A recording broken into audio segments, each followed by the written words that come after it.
ಹರೇ ಶ್ರೀನಿವಾಸ. ಜಲಜ್ಯೇಷ್ಠ ನಿಭಾಕಾರಂ ಜಗದೀಶ ಪದಾಶ್ರಯಂ ಜಗತೀತಲ ವಿಖ್ಯಾತಂ ಜಗನ್ನಾಥ ಗುರುಂ ಭಜೆ. ಈಗ ಒಂದು ಭಾದ್ರಪದ ಮಾಸದ ಒಂದು ಪರ್ವಕಾಲ. ಭಾದ್ರಪದ ಮಾಸದ ಶುಕ್ಲ ಪಕ್ಷದೊಳಗೆ ಭಾಗವತ ಒಂದು ಕಥೆಯನ್ನು ಶ್ರವಣ ಮಾಡುವಂಥ ಒಂದು ಪರ್ವಕಾಲ. ಅಷ್ಟೇ ಅಲ್ಲದೆ ಈ ಒಂದು ಶುಕ್ಲ ಪಕ್ಷದೊಳಗೆ ವಿಶೇಷವಾಗಿ ನಾವು ಎರಡು ಹಬ್ಬಗಳ ಆಚರಣೆಯನ್ನು ಮಾಡ್ತೀವಿ. ಒಂದು ಗಣೇಶ ಚತುರ್ಥಿ, ಗಣಪತಿ ಹಬ್ಬ, ಇನ್ನೊಂದು ಜಗನ್ನಾಥದಾಸರ ಆರಾಧನೆ. ಎರಡೂ ಕೂಡ ಬಹಳ ಮಹತ್ವವಾದದ್ದು. ಈಗ ನಾವು ದಾಸರ ಆರಾಧನೆಯನ್ನು ಮಾಡ್ತೀವಿ ಅಂದ್ರೆ ಅಲ್ಲಿ ನಾವು ಏನು ಮಾಡ್ಬೇಕಂತಂದ್ರೆ, ದಾಸರು ನಮಗೆ ಅನೇಕ ಒಂದು ಸಾಹಿತ್ಯ, ಅಪಾರವಾದ ಒಂದು ಸಾಹಿತ್ಯ ಭಂಡಾರವನ್ನೇ ನಮಗೆ ಕೊಟ್ಟು ಹೋಗ್ಯಾರ. ದಾಸರ ಆರಾಧನೆ ಮಾಡ್ಬೇಕಂದ್ರೆ ಅವರ ಸಾಹಿತ್ಯದ ಅವಲೋಕನ ಅಧ್ಯಯನ ಮಾಡಿದ್ರೇ ಅದು ನಿಜವಾದ ಆರಾಧನೆ ಅಂತ ಕರೆಸ್ಕೊಳ್ತದೆ. ಹಾಗೆ ಜಗನ್ನಾಥ ದಾಸರು ನಮಗೆ ನೀಡಿರುವಂತಹ ಒಂದು ಅಪಾರವಾದ ಕೊಡುಗೆ ಅಂತಂದ್ರೆ ಅದು ಹರಿಕಥಾಮೃತ ಸಾರದ ಒಂದು ಮೇರು ಗ್ರಂಥ. ಸಕಲ ವೇದ, ಉಪನಿಷತ್ತು, ಪುರಾಣ ಎಲ್ಲರೊಳಗೆ ಅಡಗಿರ್ತಕ್ಕಂಥ ಒಂದು ವಿಷಯವನ್ನಲ್ಲಿ ಹರಿಕಥಾಮೃತ ಸಾರದೊಳಗೆ ಅವರು ನಮಗೆ ತಿಳಿಸಿಕೊಡ್ತಾರೆ. ಎಲ್ಲ ಒಂದು ಸಾರ ಸಂಗ್ರಹವೇ ಹರಿಕಥಾಮೃತ ಸಾರ ಗ್ರಂಥ. ಆಮೇಲೆ ಈ ಕಡೆ ಗಣೇಶ ಚತುರ್ಥಿ, ಗಣೇಶನ ಹಬ್ಬ ಬರ್ತದೆ. ಈ ಒಂದು ಗಣೇಶನ ಹಬ್ಬದೊಳಗೆ ನಾವು ಕೇವಲ ಒಂದು ಡಾಂಬಿಕವಾದ ಒಂದು ಆಚರಣೆಯನ್ನು ಮಾಡದೆ ಗಣಪತಿಯ ಕುರಿತಾಗಿ ನಾವು ಅವನ ಚಿಂತನೆಯನ್ನು ಮಾಡ್ಕೋಬೇಕು. ಅಂದರೆ ಗಣಪತಿಯ ಗುಣಗಳೇನು, ಅವನ ರೂಪ ಏನು, ಅವನ ಮಹಿಮೆ ಏನು, ಅವನು ನಮಗೆ ಮಾಡುವಂಥ ಅನುಗ್ರಹ ಏನು, ಅವನಲ್ಲಿ ನಾವು ಏನೇನೋ ಪ್ರಾರ್ಥನೆಯನ್ನು ಮಾಡ್ಕೋಬೇಕು ಅನ್ನೋದನ್ನು ನಾವು ತಿಳ್ಕೊಂಡು ಆ ಗಣಪತಿಯ ಒಂದು ಪೂಜೆ ಮತ್ತು ಅವನ ಹಬ್ಬವನ್ನು ಆಚರಣೆ ಮಾಡೋದ್ರಿಂದ ನಮಗದು ಹೆಚ್ಚಿನ ಒಂದು ಪುಣ್ಯವನ್ನು ತಂದು ಕೊಡ್ತದೆ. ಮತ್ತು ಅಷ್ಟೇ ಅಲ್ಲದೆ ಅದು ನಮ್ಮ ಮನಸ್ಸಿಗೂ ಕೂಡ ಒಂದು ಸಂತೋಷವನ್ನು ಉಂಟು ಮಾಡ್ತದೆ.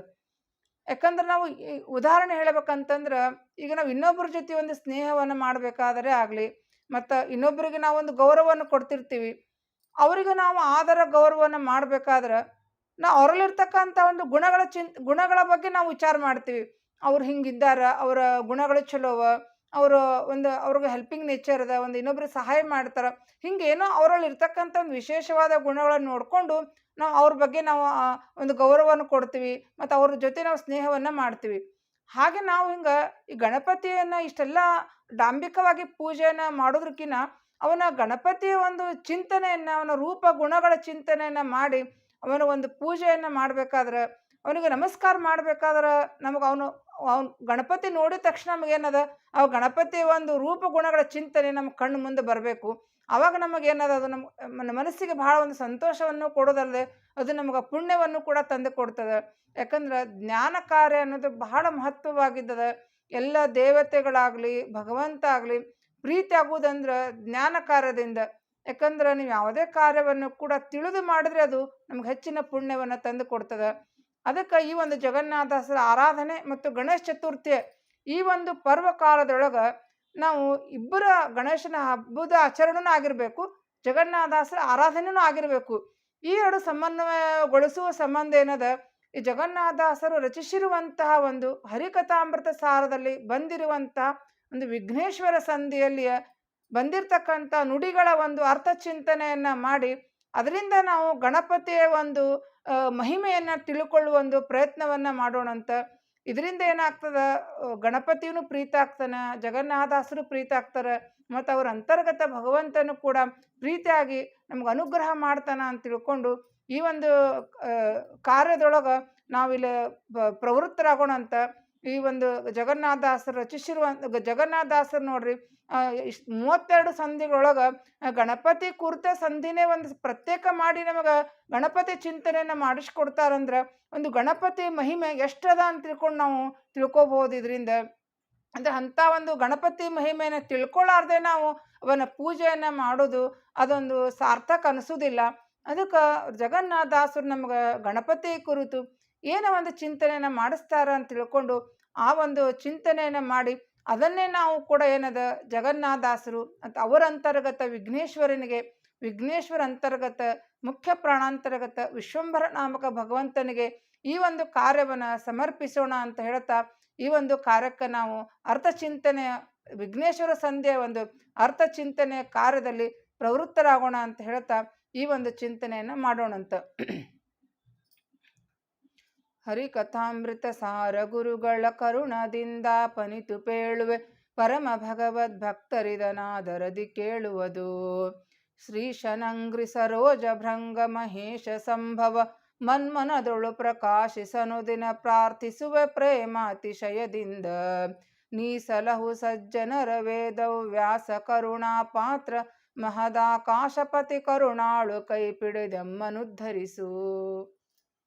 ಮೊದಲೇ ನುಡಿ ಒಳಗ ತಿಳಿಸ್ತಾರ ಗಣಪತಿ ಇಲ್ಲೇ ನೋಡ್ರಿ ದಾಸರದ ಒಂದು ವೈಶಿಷ್ಟ್ಯ ಹೆಂಗದ ಅಂತಂದ್ರೆ ಅವ್ರು ಯಾವುದೇ ದೇವತೆಗಳ ಉಪಾಸನೆಯನ್ನ ಮಾಡಿದ್ರು ಕೂಡ ಪ್ರಾರಂಭದೊಳಗ ಲಕ್ಷ್ಮೀಪತಿ ನಾರಾಯಣನ ಜೊತೆಗೂಡಿನೇ ಅವರು ಗಣಪತಿ ಚಿಂತನೆ ನಮಗೆ ಮಾಡಿಸ್ಕೊಡ್ತಾರ. ಇಲ್ಲಿ ಪ್ರಾರಂಭದೊಳಗೆ ಶ್ರೀಶ ಅಂತಿಕೊಂಡು ಶಬ್ದವನ್ನ ಪ್ರಯೋಗ ಮಾಡ್ತಾನೆ ಈ ಒಂದು ಸಂಧಿಯನ್ನು ಅವರು ಪ್ರಾರಂಭ ಮಾಡ್ತಾರ. ಶ್ರೀಶನಂಗ್ರಿ ಸರೋಜ ಭೃಂಗ ಅಂದ್ರ ಶ್ರೀಶ ಅಂತಂದ್ರೆ ಲಕ್ಷ್ಮೀಪತಿಯಾದ ಒಂದು ನಾರಾಯಣನ ಪಾದವೆಂಬ ಕಮಲಗಳಿಗೆ ದುಂಬಿಯಂತೆ ಇದ್ದವ್ರು ಯಾರಂತಂದ್ರೆ ಗಣಪತಿ. ಹೆಂಗ ಒಂದು ದುಂಬಿ ಒಂದು ಹೂವಿನ ಸುತ್ತ ಯಾವಾಗಲೂ ಸುತ್ತುತ್ತಾ ಅದರಲ್ಲಿರ್ತಕ್ಕಂಥ ಮಕರಂದವನ್ನ ಹೀರ್ತಿರ್ತದ, ಹಂಗ ಗಣಪತಿಯು ಕೂಡ ಭಗವಂತನವೆಂಬ ಪಾದ ಕಮಲಗಳಿಗೆ ದುಂಬಿಯಂತೆ ಇದ್ದು ಭಗವಂತನಲ್ಲಿ ಒಂದು ಭಕ್ತಿ ಎಂಬ ಸ್ವಾದವನ್ನ ಯಾವಾಗಲೂ ಸವಿತಿರ್ತಾನಂತ ಗಣಪತಿ. ಅಂದ್ರೆ ಅಷ್ಟೊಂದು ಭಗವಂತನಲ್ಲಿ ಭಕ್ತಿಯನ್ನು ಉಳ್ಳವನಾಗಿರ್ತಾನ ಅಂತಿಕೊಂಡು ಹೇಳ್ತಾರ. ಒಂದು ಎಲ್ಲರ ಒಂದು ಶ್ರೇಷ್ಠವಾದ ಗುಣ ಯಾವುದಂತಂದ್ರೆ ವಿಷ್ಣು ಭಕ್ತಿ. ವಿಷ್ಣು ಭಕ್ತಿನೇ ಒಂದು ಶ್ರೇಷ್ಠವಾದ ಗುಣ ಅಂತಿಕೊಂಡು ನಮಗೆ ಎಲ್ಲ ಜ್ಞಾನಿಗಳು ನಮಗೆ ತಿಳಿಸ್ಕೊಡ್ತಾರ. ಹಂಗಿಲ್ಲೇ ಗಣಪತಿಯಲ್ಲಿ ಇರ್ತಕ್ಕಂಥ ಒಂದು ವಿಶಿಷ್ಟವಾದ ಗುಣವನ್ನು ನಮಗಿಲ್ಲೇ ಜಗನ್ನಾಥದಾಸರು ತಿಳಿಸ್ಕೊಡ್ತಾರ.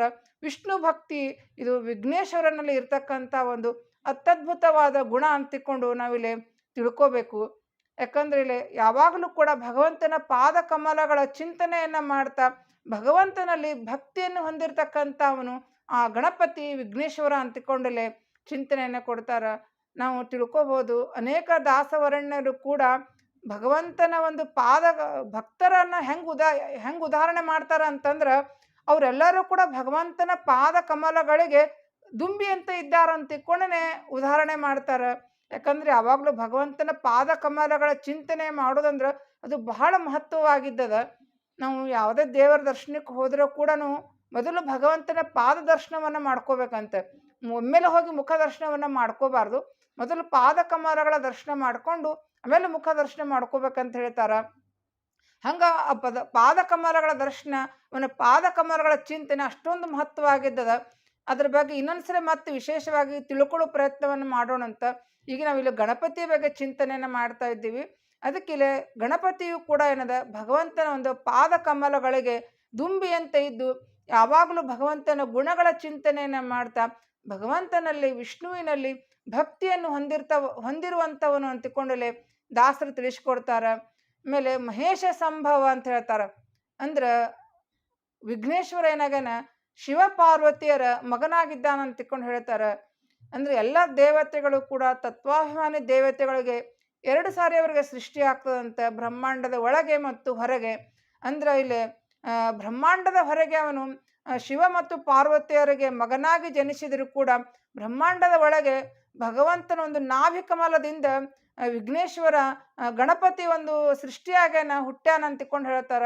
ಯಾಕಂದ್ರೆ ಎಲ್ಲ ತತ್ವಾಭಿಮಾನಿ ದೇವತೆಗಳು ಕೂಡ ಭಗವಂತನ ಒಂದು ಅವಯವಗಳಿಂದ ಹುಟ್ಟಿ ಅವನ ಅವಯವಗಳನ್ನೇ ತಮ್ಮ ಆಶ್ರಯ ಸ್ಥಾನವನ್ನ ಮಾಡ್ಕೊಂಡಾರಂತಿಕೊಂಡು ನಾವು ತಿಳ್ಕೊತೀವಿ.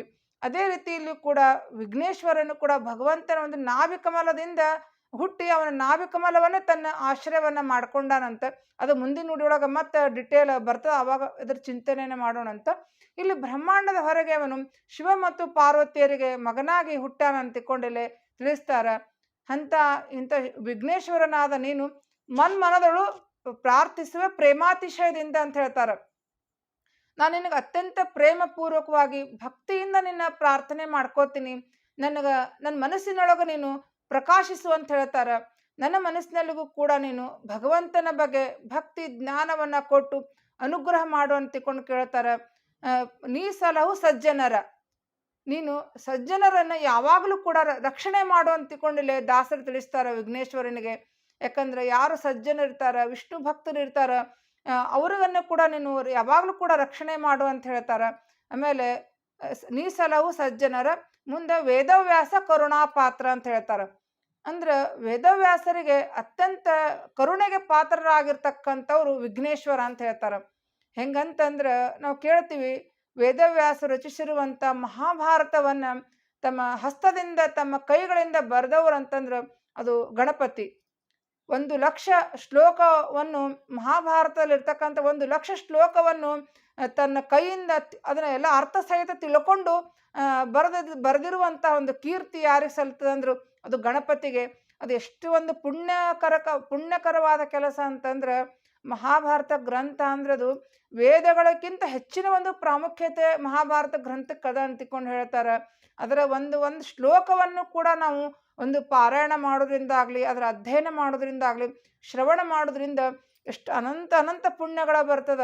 ಗೋದಾನ, ಭೂದಾನ, ಎಷ್ಟೋ ದಾನಗಳನ್ನು ಮಾಡಿದ ಪುಣ್ಯ ಒಂದು ಶ್ಲೋಕಕ್ಕದ ಅಂತಂದ್ರೆ ಅಂಥದ್ದು ಗಣಪತಿ 1,00,000 ಶ್ಲೋಕವನ್ನು ತಾನು ತನ್ನ ಕೈಯಿಂದ ಬರ್ದಾನ. ಅದನ್ನು ಎಲ್ಲ ಅರ್ಥವನ್ನು ಸಹಿತ ತಿಳ್ಕೊಂಡು ಆ ಒಂದು ಮಹಾಭಾರತ ಗ್ರಂಥವನ್ನು ಬರ್ದಾನಂತಂದ್ರೆ ಅದೊಂದು ಎಷ್ಟು ಒಂದು ಅದ್ಭುತವಾದ ಪುಣ್ಯಕರವಾದ ಕೆಲಸವನ್ನು ನಾವು ಗಣಪತಿ ಮಾಡೋಣ ಅಂತ ತಿಳ್ಕೊಂಡು ನಾವಿಲ್ಲಿ ಊಹಿಸಬಹುದು. ಈಗ ನಾವು ಯಾವುದೇ ಒಂದು ಶ್ರವಣ ಮಾಡ್ತಿರ್ತೀವಿ, ಒಂದು ಸಲ ಈ ಕಿವಿಯಿಂದ ಕೇಳ್ತೀವಿ, ಈ ಕಿವಿಯಿಂದ ಬಿಟ್ಟು ಬಿಡ್ತೀವಿ. ಆದರೆ ಗಣಪತಿಗೆ ಇಷ್ಟು ದೊಡ್ಡ ಕಿವಿ ಯಾಕವ ಅಂತಂದ್ರೆ ಇಲ್ಲಿ ತಿಳ್ಕೊಬೋದು. ಯಾಕಂದರೆ ವೇದವ್ಯಾಸರು ಹೇಳಿರುವಂಥ ಎಲ್ಲ ಶ್ಲೋಕಗಳನ್ನು ಕೂಡ ತನ್ನ ಕಿವಿಯೊಳಗೆ ಒಂದು ಚೂರು ಹೊರಗೆ ಹೋಗ್ಲಾರ್ದಂಗೆ ಬಿಡ್ಲಾರ್ದಂಗೆ ತನ್ನ ಕಿವಿಯೊಳಗೆ ಗ್ರಹಣ ಮಾಡಿಕೊಂಡು ಎಲ್ಲ ಶ್ಲೋಕಗಳನ್ನು ಅವನು ಬರಿತಾನಂತಂದ್ರೆ ಅವನ ಅಗಾಧವಾದ ಒಂದು ಪ್ರೌಢಿಮೆ ಎಷ್ಟದ ಅಂತ ತಿಳ್ಕೊಂಡು ನಾವಿಲ್ಲಿ ತಿಳ್ಕೊಬೋದು. ಅವನ ಪುಣ್ಯ ಎಷ್ಟು ಅದ, ವಿಘ್ನೇಶ್ವರನ ಪುಣ್ಯ ಎಷ್ಟು ಅಂತ ತಿಳ್ಕೊಂಡು ನಾವಿಲ್ಲಿ ತಿಳ್ಕೊಬೋದು. ಈ ರೀತಿಯ ಹೀಗೆ ಒಂದು ಮಹಾಭಾರತ ಗ್ರಂಥವನ್ನು ಬರೆದು ವೇದವ್ಯಾಸರ ಕರುಣೆಗೆ ಒಂದು ಪಾತ್ರರಾಗಿರ್ತಕ್ಕಂಥವನು ಗಣಪತಿ ಅಂತ ತಿಳ್ಕೊಂಡು ಹೇಳ್ತಾರ. ನೀ ಸಲವು ಸಜ್ಜನರ ವೇದವ್ಯಾಸ ಕರುಣಾ ಪಾತ್ರ, ಕರುಣಾಳು ಕೈ ಪಿಡಿದೆಮ್ಮನುದ್ಧರಿಸು ಅಂತ ತಿಳ್ಕೊಂಡು ಹೇಳ್ತಾರ. ನೀ ಕರುಣಾಳು ಇದ್ದೆ ಅಂತ ಹೇಳ್ತಾರಲ್ಲೇ. ಯಾಕಂದ್ರೆ ವಿಘ್ನೇಶ್ವರಿಗೆ ಕ್ಷಿಪ್ರ ಫಲದಾತ ಅಂತ ತಿಳ್ಕೊಂಡು ಕರೀತಾರೆ. ಆಮೇಲೆ ಅವಂಗ ನಾವು ಗಣಪತಿಗೆ ಕ್ಷಿಪ್ರ ಫಲದಾತಾಯ ನಮಃ ಅಂತ ತಿಳ್ಕೊಂಡು ಸ್ಮರಣೆ ಮಾಡ್ಬೇಕಂತ. ಅಂದ್ರೆ ಬೇಗನೆ ಒಂದು ವರವನ್ನು ಕೊಡ್ತಾನಂತ ಗಣಪತಿಗೆ. ನಾವು ನಡ್ಕೊಂಡಿವಿ ಅಂದರೆ ಗಣಪತಿಗೆ ನಾವು ಈಗ 21 ದಿವಸ ಸೇವಾ ಮಾಡ್ತೀವಿ. 21 ಪ್ರದಕ್ಷಿಣೆ ನಮಸ್ಕಾರ ಹಾಕೋದ್ರಿಂದ ಆಗಲಿ, 21 ಕರಿಕಿ ಏರಿಸ್ತೀವಿ. ಗಣಪತಿಗೆ 21 ಸಂಖ್ಯೆ ಅಂದ್ರೆ ಭಾಳ ಪ್ರೀತಿ ಅಂತ. ಅದು ಮತ್ತು ಮುಂದಿನ ನುಡಿಯೊಳಗೆಲ್ಲ ತಿಳಿಸ್ಕೊಡ್ತಾರೆ ದಾಸರು. ಹೀಗೆ ನಾವು ಗಣಪತಿಗೆ ನಾವು ಒಂದು ಸೇವೆಯನ್ನು ಮಾಡೋದ್ರಿಂದ ಗಣಪತಿ ನಮಗೆ ಶೀಘ್ರದಲ್ಲಿ ವರವನ್ನು ಕೊಡ್ತಾನೆ. ಕರುಣಾಳು ಇದ್ದಾನ ಅಂತಿಕೊಂಡು ಹೇಳ್ತಾರೆ. ಕರುಣಾಳು ಕೈ ಪಿಡಿದೆಮ್ಮನ್ನು ಉದ್ಧರಿಸು ಅಂತ ಹೇಳ್ತಾರೆ. ಅಂದ್ರೆ ನಮ್ಮನ್ನು ಉದ್ಧಾರ ಮಾಡು ಅಂತಿಕೊಂಡು ಕೇಳ್ತಾರೆ. ನಾವು ಕೇವಲ ಇಲ್ಲ ಗಣಪತಿ ಕೊಡ್ತಾನ ಅಂದ ತಕ್ಷಣ ನಾವೇನದ ಕೇವಲ ಲೌಕಿಕ ಸಂಪತ್ತನ್ನು ಮಾತ್ರ ನಾವು ಕೇಳಬಾರ್ದು, ನಮ್ಮನ್ನು ಉದ್ಧಾರ ಮಾಡಂತಿಕೊಂಡು ಕೇಳ್ಕೋಬೇಕು. ಯಾಕಂದ್ರೆ ಗಣಪತಿಯು ಕೂಡ ಆಕಾಶ ತತ್ವಕ್ಕೆ ಅಭಿಮಾನಿ ಆಗ್ಯಾನ. ಮಹದಾಕಾಶಪತಿ ಅಂತಿಕೊಂಡು ಹೇಳ್ತಾರೆ. ಗಣಪತಿ ಏನದ ಭೂತಾಕಾಶಕ್ಕೆ ಅಭಿಮಾನಿ ಆಗ್ಯಾನವ. ಇಡೀ ನಮ್ಮ ಸುತ್ತಲವ ನಾವು ಏನು ನೋಡ್ತೀವಿ, ಒಂದು ಆಕಾಶ, ಅವಕಾಶ, ಇದೆಲ್ಲವೂ ಕೂಡ ಒಂದು ಗಣಪತಿಯ ಒಂದು ತತ್ವದಿಂದ ಕೂಡಿರ್ತಕ್ಕಂಥದ್ದು. ಇದೆಲ್ಲವುದಕ್ಕೂ ಕೂಡ ಗಣಪತಿ ಅಭಿಮಾನಿ ಆಗ್ಯಾನ. ಅದಕ್ಕೆ ಹಿಂಗೆಲ್ಲ ತತ್ವಾಭಿಮಾನಿ ದೇವತೆಗಳು ಏನಿದ್ದಾರ ಅವರು ಹೊರಗಡೆ ಕೂಡ ಹೆಂಗೆ ಅಭಿಮಾನಿಗಳಾಗ್ಯಾರ, ನಮ್ಮ ದೇಹದೊಳಗೂ ಕೂಡ ಅವರು ಎಲ್ಲ ಒಂದು ಪ್ರತಿಯೊಂದು ಅವಯವ ಕೂಡ ಅಭಿಮಾನಿಗಳಾಗಿ ನಮ್ಮನ್ನು ಉದ್ಧಾರ ಮಾಡ್ತಾರಂತ. ಅದಕ್ಕೆ ನಾವು ಎಲ್ಲ ತತ್ವಾಭಿಮಾನಿ ದೇವತೆಗಳಿಗೆ ನಮ್ಮನ್ನು ಉದ್ಧಾರ ಮಾಡಂತಿಕೊಂಡು ನಾವೆಲ್ಲ ಪ್ರಾರ್ಥನೆಯನ್ನು ಮಾಡ್ಕೋಬೇಕು. ಅದೇ ರೀತಿಯಲ್ಲಿ ವಿಘ್ನೇಶ್ವರನಿಗೆ ಕೂಡ ಅವ್ರಿಗೆ ನಮ್ಮ ದೇಹದಲ್ಲಿರ್ತಕ್ಕಂಥ ಅವಕಾಶಕ್ಕೆ, ಆಕಾಶಕ್ಕೆ, ಹಾಗೆ ಹೊರಗಡೆ ಇರ್ತಕ್ಕಂಥ ಭೂತಾಕಾಶಕ್ಕೂ ಕೂಡ ಅಭಿಮಾನ ಆಗಿರ್ತಕ್ಕಂಥ ವಿಘ್ನೇಶ್ವರನಿಗೆ ನಮ್ಮನ್ನು ಉದ್ಧಾರ ಮಾಡು, ಈ ಸಂಸಾರ ಸಮುದ್ರದಿಂದ ನಮ್ಮನ್ನು ಉದ್ಧಾರ ಮಾಡಂತಿಕೊಂಡಿಲ್ಲ ದಾಸರು ಒಂದು ಪ್ರಾರ್ಥನೆಯನ್ನು ಮಾಡ್ಕೋತಾರೆ. ಮುಂದೆ 2ನೇ ನುಡಿಯೊಳಗೆ ನೋಡೋಣಂತ. ಏಕದಂತೈಭೇಂದ್ರ ಮುಖ ಚಾಮೀಕರ ಕೃತ ಭೂಷಣಾಂಗ ಕೃಪಾ ಕಟಾಕ್ಷದಿ ನೋಡು ವಿಜ್ಞಾಪಿಸುವ ಇನಿತಿಂದು ನೋಕನೀಯನ ಸುತಿಪ್ಪ ವಿವೇಕಿಗಳ ಸಹವಾಸ ಸುಖಿಗಳ ನೀಡಿ ಕರುಣಿಪುದೆಮೆಗೆ ಸಂತತ ಪರಮ ಕರುಣಾಳು ಹೇಳ್ತಾರಿಲ್ಲೇ. ಏಕದಂತ ಇಭೇಂದ್ರ ಮುಖ, ಗಣಪತಿಗೆ ಏಕದಂತ ಅಂತಿಕೊಂಡು ಕರೀತಾರ. ಗಣಪತಿಗೆ ಏಕದಂತ ಯಾಕೆ ಕರೀತಾರ ಅನ್ಲಿಕ್ಕೆ ಒಂದು ಪುರಾಣದಲ್ಲಿ ಬಂದಿರತಕ್ಕಂಥ ಒಂದು ಕಥೆಯನ್ನು ಹೇಳ್ತಾರೆ. ಬ್ರಹ್ಮ ವೈವರ್ತ ಪುರಾಣದಲ್ಲಿ ಬಂದಿರತಕ್ಕಂಥ ಒಂದು ಕಥೆಯನ್ನು ಹೇಳುವ ಹೊತ್ನ್ಯಾಗ ಗಣಪತಿಗೆ ಏಕದಂತ ಅಂತಿಕೊಂಡು ಯಾಕೆ ಕರೀತಾರಂತಂದ್ರೆ, ಒಂದು ಸಾರಿ ಪರಶುರಾಮ ರೂಪಿ ಭಗವಂತ ಕೈಲಾಸಕ್ಕೆ ಹೋಗ್ತಾನಂತವ. ಕೈಲಾಸಕ್ಕೆ ಶಿವನ ನೋಡ್ಬೇಕಂತಿಕೊಂಡು ಹೋದಾಗ ಅಲ್ಲಿ ಕೈಲಾಸದ ದ್ವಾರದೊಳಗೆ ಗಣಪತಿ ನಿಂತಿರ್ತಾನಂತ. ಆಮೇಲೆ ಪರಶುರಾಮ ದೇವರು ಬಂದಾಗ ಗಣಪತಿ ಹೇಳ್ತಾನಂತ, ಯಾಕೆ ಇಲ್ಲಿ ನಿಂತಿಪ್ಪ, ನಾನು ಶಿವನನ್ನು ನೋಡಬೇಕು, ಹಾದಿ ಬಿಡ ಅಂತ ಹೇಳ್ತಾನಂತ. ಅದಕ್ಕೆ ಗಣಪತಿ, ಇಲ್ಲ ನಾ ಬಿಡುದಿಲ್ಲ ಈಗ ಸದ್ಯಗ ನನಗೆ ನಮ್ಮ ತಂದೆ ಬಿಡಬೇಡ ಅಂತ ಹೇಳ್ಯಾರ ಯಾರನ್ನು, ಅದಕ್ಕೆ ನಾ ಒಳಗೆ ಬಿಡುದಿಲ್ಲ ಅಂತ ಹೇಳ್ತಾನಂತ. ಈಗ ನಾವಿಲ್ಲಿ ತಿಳ್ಕೋಬೇಕು, ಗಣಪತಿನೂ ಕೂಡ ಅವನು ದೇವತೆ, ಪರಶುರಾಮ ಭಗವಂತ ಇದ್ದಾನಂತಿಕೊಂಡು ಅವ್ರಿಗೂ ಆ ಜ್ಞಾನ ಇದ್ದೇ ಇರ್ತದೆ. ಆದ್ರೆ ಕೆಲವೊಂದು ಸರಿ ಏನಾಗ್ತದೆ ಅಂತಂದ್ರೆ ಆ ದೇವತೆಗಳು ಕೂಡ ಒಂದೊಂದು ಸಲ ಭಗವಂತನ ಅವ್ರಿಗೆ ಕುರಿತುವರೆಗೆ ಜ್ಞಾನ ಬರುವುದಿಲ್ಲಂತ. ಈಗ ನಾವು ಕೃಷ್ಣನ ಕಥೆಯೊಳಗೆ ಕೇಳ್ತೀವಿ, ಗೋವರ್ಧನ ಪರ್ವತವನ್ನು ಎತ್ತ ಸಂದರ್ಭದೊಳಗೆ ಗೋಕುಲದೊಳಗೆ ಇಂದ್ರ ಅಹಂಕಾರದಿಂದ ಏನು ಮಾಡ್ತಾನ, ಮಳೆಯನ್ನು ಸುರಿಸಿ ಕೃಷ್ಣನಿಗೆ ವಿರೋಧವನ್ನು ಕಟ್ಕೋತಾನ. ಅಂದ್ರೆ ಆ ಸಂದರ್ಭದೊಳಗೆ ಅವಂಗೆ ಕೃಷ್ಣ ದೇವರು ಅನ್ನೋದು ಕೂಡ ಅವಂಗೆ ಮರ್ತು ಹೋಗಿರ್ತದಂತ. ಹಂಗೆ ಇಲ್ಲಿಗೂ ಕೂಡ ಒಂದು ಕ್ಷಣಕಾಲ ಅವ್ರಿಗೂ ದೇವತೆಗಳು ಕೂಡ ಒಂದು ಅಪರೋಕ್ಷ ಜ್ಞಾನ ತಿರೋಧಾನ ಆಗ್ತಿರ್ತದಂತ. ಆ ಸಂದರ್ಭದೊಳಗೆ ಅವ್ರು ಭಗವಂತ ಅನ್ನೋದು ಕೂಡ ಅವ್ರಿಗೆ ನೆನಪಾಗೋದಿಲ್ಲ ಅಂತ. ಹಿಂಗಿಲ್ಲಿ ಗಣಪತಿಗೆ ಕೂಡ ಆ ಒಂದು ಸಂದರ್ಭದೊಳಗೆ ಅದು ಅಪರೋಕ್ಷ ಜ್ಞಾನ ತಿರೋಧಾನ ಆಗಿ ಪರಶುರಾಮ ದೇವರ ಒಂದು ವಿರೋಧವನ್ನ ಕಟ್ಕೋತಾನಂತ. ನಾವು ಒಳಗೆ ಬಿಡುದಿಲ್ಲ ಅಂತ ಹೇಳಿದಾಗ ಪರಶುರಾಮ ದೇವರು, ಇಲ್ಲ ಅದಕ್ಕಾಗಿತ್ತು ನಾ ಹೋಗ್ತೀನಿ ಅಂತ ತಿಕ್ಕೊಂಡು ಹೊಂಟಾಗ ಗಣಪತಿ ಏನು ಮಾಡ್ತಾನಂತಂದ್ರೆ ತನ್ನ ಸೊಂಡಿಲವನ್ನು ಅದನ್ನು ಬೆಳೆಸ್ತಾನಂತ. ಬೆಳೆಸಿ ಅದರಿಂದ ಪರಶುರಾಮ ದೇವರನ್ನು ಸುತ್ತಿ ಬಿಡ್ತಾನಂತ ಒಳಗೆ ಹೋಗ್ಲಾರ್ದಂಗೆ. ಆವಾಗ ಪರಶುರಾಮ ದೇವರು ಏನು ಮಾಡ್ತಾರಂತ, ತಮ್ಮ ಕೈಲಿ ಒಂದು ಕೊಡ್ಲಿಯನ್ನು ಬೀಸ್ತಾರಂತ ಗಣಪತಿ ಮೇಲೆ. ಅದು ಹೋಗಿ ಗಣಪತಿ ಒಂದು ದಂತಕ್ಕೆ ಬಡಿತದಂತ, ಅದು ಹಲ್ಲಿಗೆ ಬಡಿದು ಅಲ್ಲಿ ಏನಾಗ್ತದೆ, ದಂತ ಏನಾಗ್ತದೆ ಕತ್ತರಿಸಿ ಬಿದ್ದು ಬಿಡ್ತದಂತ. ಬಿಡ್ತದಂತ. ಮುಂದೆ ಅವಾಗ ಅದು ಆಮೇಲೆ ಅವಾಗ ಒಂದು ಸೊಂಡ್ಲಿ ಬೀಸ್ತದ. ಆಮೇಲೆ ಹಿಂದಾಡ್ಸ ಶಿವ ಪಾರ್ವತಿರು ಎಲ್ಲರೂ ಹೊರಗೆ ಬರ್ತಾರಂತ, ನೋಡ್ತಾರಂತ. ಹಿಂಗಾಗಿರ್ತದೆ. ಎಲ್ಲವೂ ಕೂಡ ಒಂದು ಭಗವಂತನ ಸಂಕಲ್ಪ. ಯಾಕಂದ್ರೆ ಗಣಪತಿಗೆ ಏಕದಂತ ಅಂತಿಕೊಂಡೆ ನಮ್ಗೆ ಪ್ರಸಿದ್ಧದ ವೇದದೊಳಗೆ. ನಾವು ವೇದ ಮಂತ್ರ ಅನ್ನುವ ಹೊತ್ನಾಗ ಗಣಪತಿ ಅಂತಿರ್ತೀವಿ. ಅದನ್ನು ನಾವು ಹೆಣ್ಮಕ್ಳು ಅನ್ಬಾರ್ದು ಅಂತಿಕೊಂಡು ನಾ ಇಲ್ಲಿ ಅದನ್ನು ಉಚ್ಚಾರ ಮಾಡ್ತಾ ಇಲ್ಲ. ಗಣಪತಿ ಮಂತ್ರ ಪುಷ್ಪ ಅನ್ನುವತ್ನಾಗ ನಾವು ಏಕದಂತ ವಕ್ರತುಂಡ ಅನ್ನೋ ಶಬ್ದವನ್ನು ಪ್ರಯೋಗ ಮಾಡ್ತೀವಿ. ಅಲ್ಲಿ ಅದು ವೇದದಲ್ಲಿ ಬಂದಿರತಕ್ಕಂಥ ಒಂದು ಮಂತ್ರ. ಅಂದ್ರೆ ಗಣಪತಿಗೆ ಏನದು ಏಕದಂತ ಒಂದೇ ದಂತ ಇರ್ಬೇಕು ಅನ್ನೋದೇ ವೇದದಲ್ಲಿ ಇರ್ತಕ್ಕಂಥದ್ದು. ಅದು ಭಗವಂತನ ಸಂಕಲ್ಪದ ಅದು. ಅದಕ್ಕೆ ಅವನು ಏಕದಂತ ಮಾಡಬೇಕಾಗಿರ್ತದ. ಅದಕ್ಕೆ ಈ ರೀತಿ ಒಂದು ನಾಟಕವನ್ನು ಭಗವಂತ ಅಲ್ಲಿ ಮಾಡ್ತಾನ. ಆಮೇಲೆ ಒಂದೇ ದಂತ ಉಳಿತದ. ಅವಾಗ ಶಿವ ಪಾರ್ವತಿಯರು ಬಂದು ಅವ್ರಿಗೂ ಪಾರ್ವತಿಗೆ ತನ್ನ ಮಗಗೆ ಹಿಂಗೆ ಆಗ್ಯದ ಅಂತ ತಿಳ್ಕೊಂಡು ಆಕಿಗೂ ದುಃಖ ಆಗ್ತದಂತ. ಅದಕ್ಕೆ ಪರಶುರಾಮ ರೂಪಿ ಭಗವಂತನಿಗೆ ಕೇಳ್ತಾಳಂತಕಿ, ಮತ್ತು ಇಷ್ಟೆಲ್ಲ ಮಾಡಿಪ್ಪ, ಮತ್ತು ನನ್ನ ಮಗಗೆ ಏನಾದರೂ ಒಂದು ವಿಶೇಷವಾಗಿ ನೀವು ವರವನ್ನು ಕೊಡು ಅಂತ ಕೇಳಿದಾಗ ಪರಶುರಾಮ ದೇವರು ಹೇಳ್ತಾರಂತ, ಇನ್ಮೇಲೆ ಎಲ್ಲ ಒಂದು ಕಾರ್ಯಗಳಿಗೂ ಕೂಡ, ಎಲ್ಲ ಒಂದು ಸಂದರ್ಭದಲ್ಲಿಯೂ ಕೂಡ ಇವನಿಗೆ ಗಣಪತಿಗೆ ಕೂಡ ಮೊದಲ ಪೂಜೆ ಆಗಲಿ, ಇವನು ಆದಿ ಪೂಜಿತ ಅಂತ ಲೋಕದಲ್ಲಿ ಪ್ರಖ್ಯಾತ ಆಗಲಿ ಅಂತ ತಿಳ್ಕೊಂಡಲ್ಲಿ ವರವನ್ನು ಕೊಡ್ತಾನಂತ. ಅದಕ್ಕೆ ನಾವು ಇಂದು ಯಾವುದೇ ಕಾರ್ಯವನ್ನು ಮಾಡಬೇಕಾದ್ರೂ ಕೂಡ ಮೊದಲಿಗೆ ನಾವು ಗಣಪತಿ ಒಂದು ಪೂಜೆಯನ್ನು ಮಾಡ್ತೀವಿ. ವಿಘ್ನೇಶ್ವರ ಎಲ್ಲ ವಿಘ್ನಗಳ ಪರಿಹಾರಕ್ಕಾಗಿ ಗಣಪತಿ ಪೂಜೆಯನ್ನು ಪ್ರಾರಂಭ ಮಾಡಿ ನಾವು ಎಲ್ಲ ದೇವತೆಗಳ ಪೂಜೆಯನ್ನು ಕೂಡ ಮಾಡ್ತೀವಿ ಅಂತ ತಿಳ್ಕೊಂಡು ಈ ಒಂದು ವರವನ್ನು ಕೂಡ ಪರಶುರಾಮ ರೂಪಿ ಭಗವಂತ ಕೊಡ್ತಾನಂತ. ಇದರಿಂದ ಅವನಿಗೆ ಏಕದಂತ ಆತ ಅಂತ ತಿಳ್ಕೊಂಡಲೆ ಇದು ಪುರಾಣದಲ್ಲಿ ಬಂದಿರತಕ್ಕಂಥ ಒಂದು ವಿಷಯವನ್ನು ನಮಗೆ ಜ್ಞಾನಿಗಳು ನಮಗೆ ತಿಳಿಸಿಕೊಡ್ತಾರೆ. ಏಕದಂತ ಇಭೇಂದ್ರ ಮುಖ. ಆಮೇಲೆ ಗಣಪತಿಗೆ ನಾವು ಆನಿಮುಖ ಅದಂತ ತಿಳ್ಕೊಂಡು ಕೇಳ್ತೀವಿ. ಇದಕ್ಕೂ ಕೂಡ ಒಂದು ಪುರಾಣದಲ್ಲಿ ಬಂದಿರತಕ್ಕಂಥ ಒಂದು ಕಥೆಯನ್ನು ಉಲ್ಲೇಖ ಮಾಡ್ತಾರೆ. ಯಾಕಂದ್ರೆ ನಾವು ಸಾಮಾನ್ಯವಾಗಿ ಲೋಕಾರೂಢಿ ಒಳಗೆ ಅನೇಕ ಕಥೆಗಳು ಬರ್ತಾವೆ. ಅವನಿಗೆ ಉತ್ತರದಿಗ ತಾಯಿ ಸ್ನಾನ ಮಾಡಿ ಹೋಗೋತ್ನಾಗ ದ್ವಾರದೊಳಗೆ ಕಾಯ್ಕೋತ ನಿಂತಿರ್ತಾನೆ. ಆವಾಗ ಶಿವ ಬಂದು ಅವನನ್ನು ಒಳಗೆ ಬಿಡುವುದಿಲ್ಲ. ಆಮೇಲೆ ಅವನ ಮುಖವನ್ನು ಕತ್ತರಿಸ್ತಾನ. ಮುಂದೆ ಉತ್ತರ ದಿಕ್ಕಲ್ಲಿ ಇರ್ತಕ್ಕಂಥ ಆನೆ ಮುಖವನ್ನು ತಂದು ಹಸ್ತಾನ. ಇದೆಲ್ಲ ಒಂದು ಕಥೆಯನ್ನು ನಾವು ಕೇಳ್ತೀವಿ, ಸಾಮಾನ್ಯವಾಗಿ ಕೇಳುವಂಥ ಕಥೆ ಇದು. ಆದರೆ ನಾವು ಪುರಾಣದಲ್ಲಿ ಬಂದಿರತಕ್ಕಂಥ ಕಥೆಯನ್ನು ಉಲ್ಲೇಖ ಮಾಡೋದ್ರಿಂದ ಅದು ಹೆಚ್ಚು ಒಂದು ಪ್ರಾಮುಖ್ಯತೆಯನ್ನು ಪಡ್ಕೊಳ್ತದೆ ಅನ್ನೋ ಉದ್ದೇಶದಿಂದ ಪುರಾಣದಲ್ಲಿ ಬಂದಿರತಕ್ಕಂಥ ಒಂದು ವಿಷಯವನ್ನಿಲ್ಲಿ ನಾವು ಪ್ರಸ್ತಾಪ ಮಾಡ್ತಾ ಇರೋದು ಜ್ಞಾನಿಗಳು ಹೇಳ್ತಾರೆ. ಪ ಪಾರ್ವತಿ ದೇವಿಗೆ ಅವಾಗ ಕೂಡ ಒಂದು ಗಂಡು ಮಗುವಿಗೆ ಜನ್ಮವನ್ನು ನೀಡಿರ್ತಾಳಂತ. ಗಣಪತಿ ಹುಟ್ಟಿರ್ತಾನ ಅವಾಗ.